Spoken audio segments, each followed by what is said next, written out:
पाठ 11 बुलबुल का घोंसला the nest of a Nightingale. पाठ परिचय चैप्टर इंट्रोडक्शन। प्रस्तुत पाठ में बताया गया है कि मनुष्य हो या पशु पक्षी, अपना घर सभी को प्यारा होता है। एक बुलबुल थी। एक दिन वो अपनी चोंच में एक बीज ले आई। उसने चोंच से नरम धरती में बीज दबा दिया। वर्षा हुई, धूप चमकी, बीज अंकुर बनकर फूट पड़ा। धीरे धीरे अंकुर में से लाल रंग के पत्ते निकले। पौधा बड़ा होने लगा। 2 वर्ष में ही वो एक छोटा सा पेड़ बन गया। बुलबुल ने उस पर अपना घोंसला बनाया। घोंसला बुलबुल का घर था। बुलबुल ने 2 छोटे छोटे अंडे दिए। वह अंडों पर बैठकर उन्हें गर्म रखती, मीठे गीत सुनाती। उसकी मधुर आवाज सुनकर सभी पशु पक्षी प्रसन्न हो जाते। एक दिन वहाँ एक कौवा आया।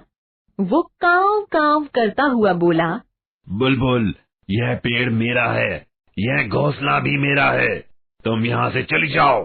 बुलबुल बोली, कौवे भैया ऐसा न कहो, मैंने पेड़ लगाया, मैंने घोंसला बनाया, इस घोंसले में मेरे अंडे हैं। कौवा ये सुनते ही गुस्से से बोला, तुम्हारे कहने से क्या होता है, अब ये मेरे हैं तो मेरे हैं। कौवे की आवाज सुनकर वहाँ अन्य पक्षी भी एकत्रित हो गए।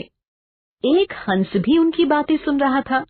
बुलबुल ने कहा, हंस भैया, तुम ही निर्णय करो कि घोंसला किसका है, पेड़ किसका है। हंस बोला, कौवा कहता है मेरा है, बुलबुल कहती है मेरा है। यह पेड़ और घोंसला दोनों झगड़े की जड़ है।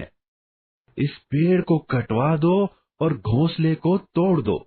सब पक्षी इस निर्णय पर हैरान थे। वो ची ची कर शोर मचाने लगे। सबने कहा, यह न्याय नहीं है, यह न्याय नहीं है। तभी कौवा बोला, सही है, कटवा दो पेड़ को, तोड़ दो घोंसले को। बुलबुल रोने लगी। वो बोली, नहीं नहीं, ऐसा मत करो, कौवे को पेड़ और घोंसला दोनों दे दो।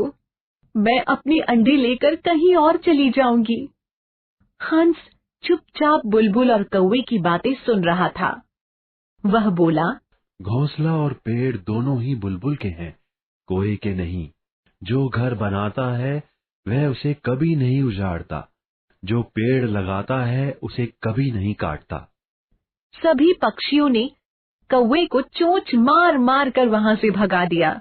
बुलबुल प्रसन्न थी। अब वह पेड़ और उसका घोंसला दोनों सही सलामत थे।